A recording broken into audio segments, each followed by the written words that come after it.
Hello guys, welcome back to channel. അപ്പോൾ എല്ലാവർക്കും പുതിയ വീട്ടിലേക്ക് സ്വാഗതം. നമ്മുടെ സലാർ നമ്മൾ ലാസ്റ്റ് സീൻ കണ്ടിട്ട് ഭയങ്കര ഷോക്ക് ആയിട്ടൊക്കെ ഇരിക്കുകയാണ്. നമ്മൾ വിചാരിച്ച പോലെ ഒന്നും അല്ലായിരുന്നു ലാസ്റ്റ് സീൻ ഉണ്ടായിരുന്നത്. വൻ ട്വിസ്റ്റ് ആയിരുന്നു. ആൻഡ് നമ്മൾ ആ സീല് പൊട്ടിക്കുന്നത് കണ്ടു, സ്റ്റോപ്പ് ചെയ്യുന്നത്. പക്ഷെ ആരാണ് ഉണ്ടാക്കിയത് അയാൾ തന്നെയാണ്. പക്ഷെ ഒരു റൂൾ ഉണ്ടായിരുന്നു, ആ സീല് നിർത്തുന്നവനെ എന്തായാലും ചാവും എന്നാണ് പറഞ്ഞിരിക്കുന്നത്, കൊല്ലണം. ആൻഡ് നമ്മുടെ പൃഥ്വിരാജിന്റെ ഇൻട്രോ ഉണ്ടായിരുന്നു. ആൻഡ് പിന്നെ ഭയങ്കര ഇത് ഉള്ള എല്ലാം പ്ലാൻഡ് ആയിരുന്നു എന്നുള്ളതാണ് വേറൊരു സംഭവം. അതെ, അപ്പം ഇനി നമുക്ക് ഇങ്ങോട്ട് നോക്കാൻ പോകുന്നത് ഇനി എന്താണ് അതുകൊണ്ട് അതായത് നമ്മളെ ഇപ്പൊ നമ്മൾ കണ്ടത് എനിക്ക് പാർട്ട് 2 ഒരു ഇൻട്രോ പോലെയാണ് കണ്ടത്. കുറച്ച് ക്ലിയർ ആണ് എന്താണ് നടക്കുന്നത് അല്ലെ. അപ്പൊ നമുക്ക് ഇനിയിപ്പം ആ ഒരു പാസ്റ്റിലോട്ട് പോവാം. എന്താണ് അമ്മയും പ്രഭാസും ഇത്രയും പേടിക്കുന്നത്, എന്താണ് എല്ലാം അറിയാം അല്ലെ. അതിന് മുമ്പ് അവിടെ എന്തൊരു ക്ലാഷ് നടന്നിട്ടുണ്ട്. ആ ഒരു സംഭവത്തിൽ ఈ కథ 1000 ఏళ్ల క్రితం మొదలయ్యింది. మహమ్మద్ గజని, జంగీజ్ ఖాన్ల కన్నా క్రూరమైన బందిపోట్లుండేవాళ్ళు. వాళ్ళు ఊళ్ల మీద పడి దోచుకోవడమే కాకుండా ఆ ఊళ్లను వల్లకాడుగా మార్చేసేవారు. ఆ సంపదనంతా ఖాన్సార్కి తీసుకుపోయేవారు. ఖాన్సార్ కొండలకి సముద్రానికి మధ్య ఉన్న అడవి. ఆ బందిపోట్లలో 3 తెగలుండేవి. మన్నార్ తెగ, శౌర్యాంగ తెగ, ఖనియార్ తెగ. ఈ 3 తెగలు కొన్ని వందల సంవత్సరాలు వాళ్ళకి ఎదురు లేకుండా ఎదిగారు. ఆ అడవినొక కోటగా మార్చుకున్నారు. ప్రపంచం మొత్తాన్ని ఏలిన బ్రిటిష్ వాడు ఇండియా మొత్తాన్ని ఆక్రమించుకోగలిగాడు, కానీ ఖాన్సార్లో అడుగు కూడా పెట్టలేకపోయాడు. దానికి ప్రయత్నించిన ప్రతిసారి బ్రిటిష్ వాళ్ళు తమ సైన్యాన్ని కోల్పోయారు.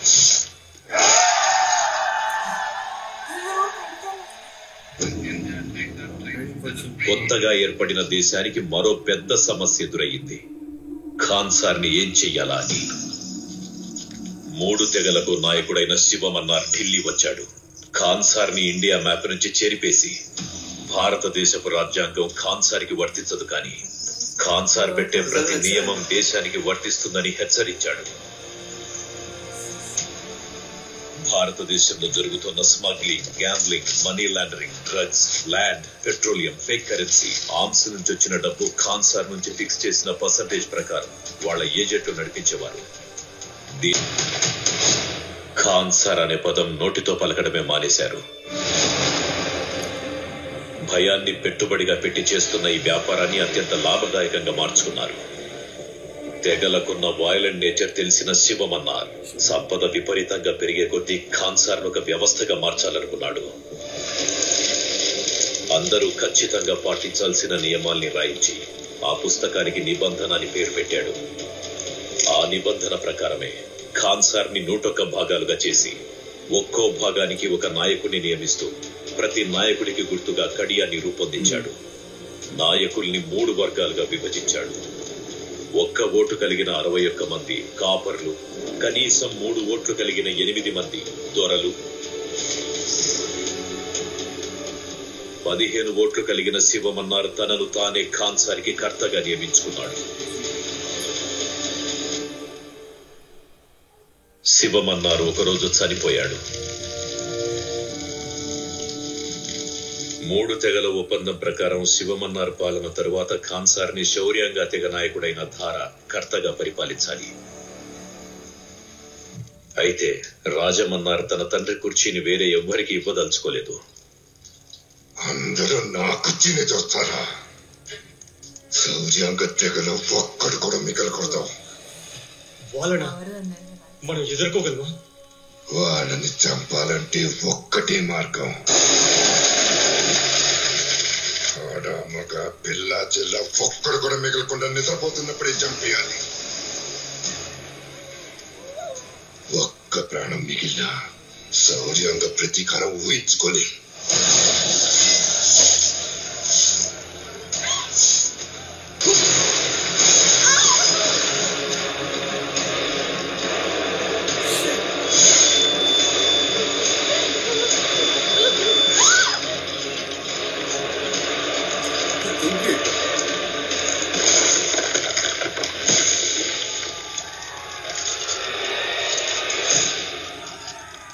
రోజుతో మొత్తం శౌర్యాంగతెగ అంతమైపోయింది. రాజమన్నార్ జరిపిన ఊచకోతకు భయంతో అందరూ తలొచ్చారు. ఖాన్సార్ చుట్టూ పెద్ద గోడ కట్టి అతిపెద్ద ఆర్మీని తెచ్చుకొని ఖాన్సార్ ని తిరుగులేని శక్తిగా మలిచాడు.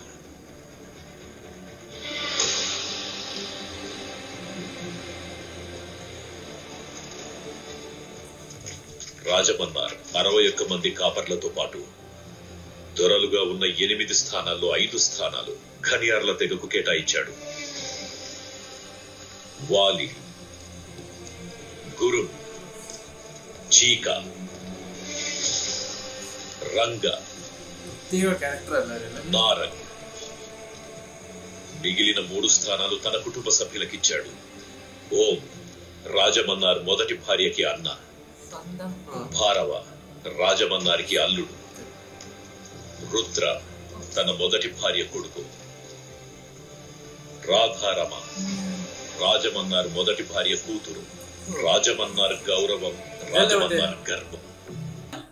దేవాలయాలు కట్టేది మతం వ్యాపించడానికి,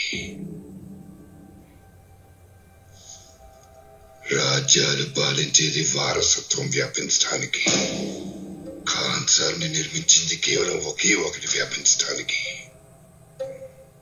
భయం. దాన్ని ఇప్పటి వరకు నేను కొనసాగించాను. దాన్ని ఎవ్వడూ దాటకూడదు. ఇప్పుడు ఎవరు దాటారు నాన్న? అది కనుక్కోవడానికి నేను బయటికి వెళ్తున్నాను. నేను వచ్చేంత వరకు ఖాన్సార్ నీ చేతుల్లో పెడుతున్నాను రమా. దాన్ని నువ్వు జాగ్రత్తగా చూసుకోగలవనే నమ్మకం నాకుంది. సరే నాన్న.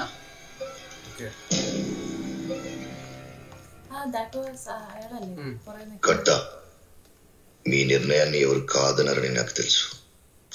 అయితే మీ అల్లుడుగా ఒక విషయం అడగాలనుంది. అతన్ని ప్రక్షమిస్తారు. ఎవరిని? మీ కొడుకుని. కడియం ఎందుకురా విశ్లేషావు? ఎందుకు విశ్లేషావు? నేనిచ్చిన విలువని వాడు విసిరేశాడు. వాడికి నా కొడుకు ఉండే అర్హత లేదు. తనకప్పుడు 10 ఏళ్ళు కన్నా. నువ్వెందుకంత పట్టించుకుంటున్నా? మీ ముందు నిలబడి ఈ విషయం మాట్లాడే ధైర్యం ఎవ్వరికీ లేదు కాబట్టి. ఇప్పటికి కూడా మీరు భోజనం చేసేటప్పుడు మీ కుడివైపు వరదాకు ఒక కుర్చీ పెడతారు కాబట్టి. మీ నాన్నగారు శివమన్నాన్ని చూసిన ప్రతిసారి వరదాన్ని గుర్తుకొస్తాడు కాబట్టి. తను కూడా మీ రక్తమే కర్త. రుద్రాకి దక్కే గౌరవం తనకు కూడా దక్కాలి. 30 ఏళ్ళగా ఈ కుర్చీ పైనే కూర్చునున్నాను. ప్రతి నిర్ణయం ఖాన్సార్ కోసం మాత్రమే తీసుకున్నాను. ఈ రోజు మొట్టమొదటిసారిగా ఒక నిర్ణయం నా కోసం తీసుకుంటున్నాను. మీ కుర్చీలో ఒక కుర్చీ కావాలి. నేనుండగా నా కొడుకు వరదరాజమన్నారిని త్వరగా చూడాలనేది నా కోరిక.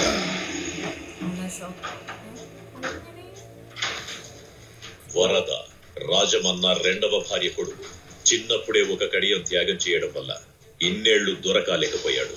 స్థాయి కాపరైన వైఖరెప్పుడు దొరలానే ఉంటుంది. ఇస్తావా రంగా?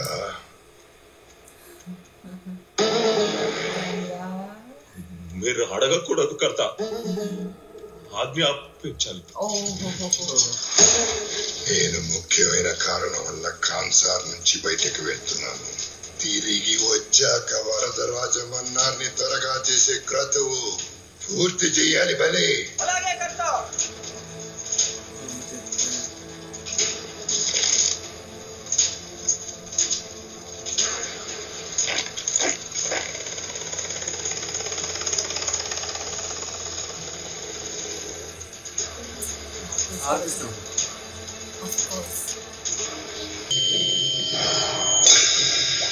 పాతికేళ్ల క్రితం వాడు నేల మీద విసిరిన కడియాన్ని తీసుకొని మీ నాన్న దొర అయితే అది గెలిచినట్టు కాదు, ఏదో కుక్కకి ఎముక దొరికినట్టు అనిపించి ఈ రోజు ప్రాణం అనుకుంటే ఇచ్చేవాడు.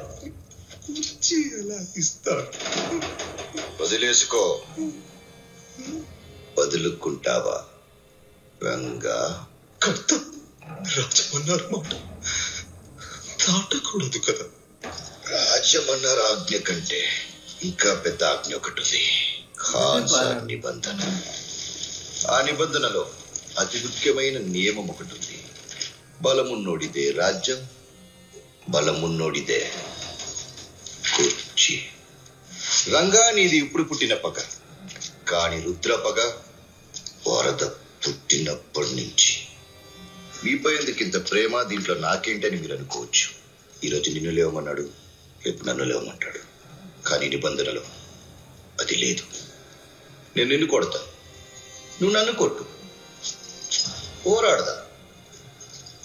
బలమున్నోడిదే రాజ్యం, బలమున్నోడిదే కుర్చీ. రుద్ర వరదని చంపడానికి వెళ్తున్నాడా? నమ్మలేకపోతున్నా. రుద్ర పండిత్ ని పిలిపించాడు. పండిత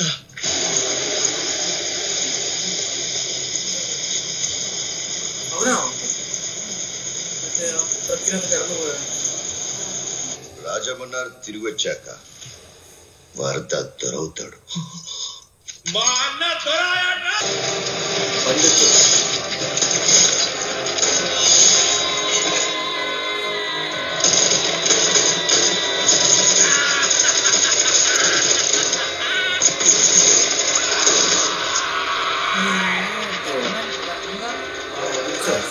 Ranga,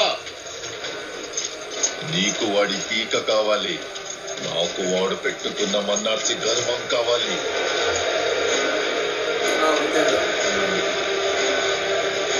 Don't do that.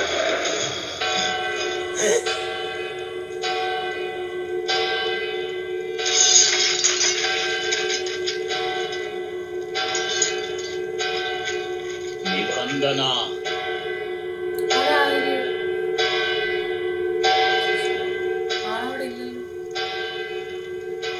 Rudra, నిబంధన ఎవరు దాటకూడదు.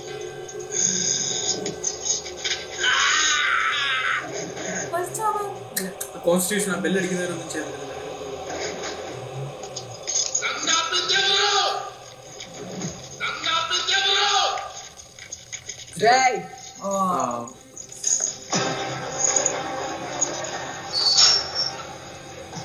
కర్త రాజమన్నార్ కోటలో నిల్చున్నావు.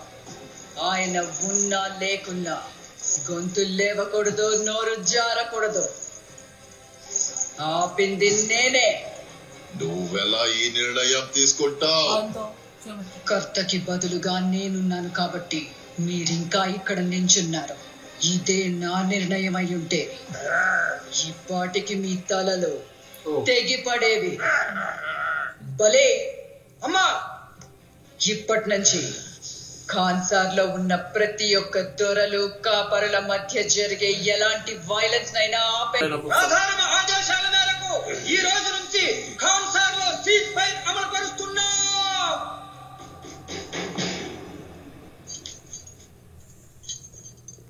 నిబంధన. ఖాన్సార్ నిబంధన అందరికీ ఒకే రకంగా ఉంటుంది. ఎలాంటి పరిస్థితుల్లో అయినా కర్తని కూడా ఎదిరించే హక్కు ఆ గ్రంథం అందరికి ఇచ్చింది. నేను రుద్ర రాజమన్నార్ త్వరగా సీజ్ ఫైర్ ఎత్తేయడానికి ఓటింగ్ కి ప్రస్తావిస్తున్నా.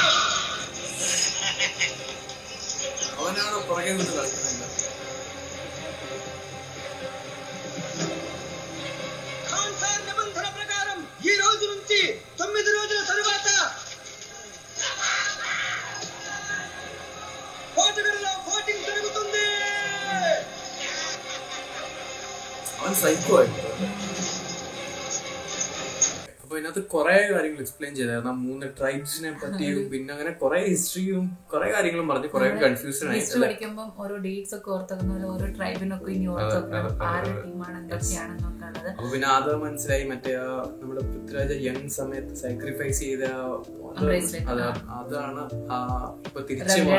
അതെ, ആ ഒരു സീറ്റ് അപ്പൊ അറിഞ്ഞോണ്ട് തന്നെ, അല്ലാണ്ട് വേറെ കൊടുക്കില്ല. മറ്റേ നമ്മുടെ കിങ്ങിന്റെ സണ്ണിലോക്ക് പ്രശ്നം, അവനാണ് ഈ കുത്തിത്തിരിപ്പുണ്ടാക്കുന്ന ആൾക്കാര്. അവൻ തന്നെ ഇത് വിടുന്നു. എനിക്കൊന്നും ആ ഒരു ഫൈറ്റ്, ഇവരുടെ ഒരു കമ്മ്യൂണിറ്റി തന്നെ ഫൈറ്റ് നടക്കുമ്പോൾ ലൈക്ക് നെക്സ്റ്റ് അവൻ തന്നെയാണ് ആ ഒരു പൊസിഷനിൽ എത്താൻ വേണ്ടിയാണ് നോക്കുന്നത്. ഓൾമോസ്റ്റ് ആ മൂക്കിലെ ആ ഒരു സാധനം പറിച്ചെടുക്കാൻ പോയായിരുന്നു. ആൻഡ് ഐ വാസ്, ഞാനിങ്ങനെ ഇതല്ലേ ഒരാള് ലാസ്റ്റ് സ്റ്റാർട്ടിങ്ങിൽ ട്രൈ ചെയ്തായിരുന്നു, അവന് പണി കിട്ടി. ആൻഡ് ഞാൻ ആദ്യം വിചാരിച്ചു ഈ മണി അടിക്കാൻ ഇനി തലാറാണോ,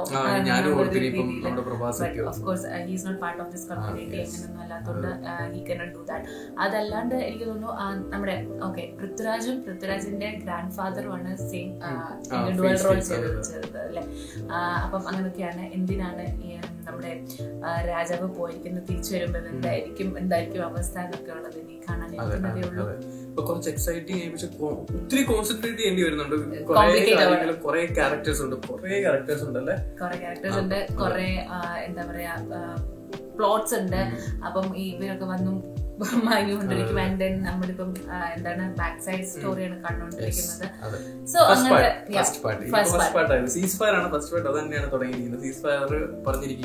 സീസ് ഫയർ ഇമ്പോസ് ചെയ്യുമോ അതോ എടുക്കുത്ത് മാറ്റുമോ എന്നുള്ളതിന്റെ വോട്ടിംഗ് സംഭവമാണ്.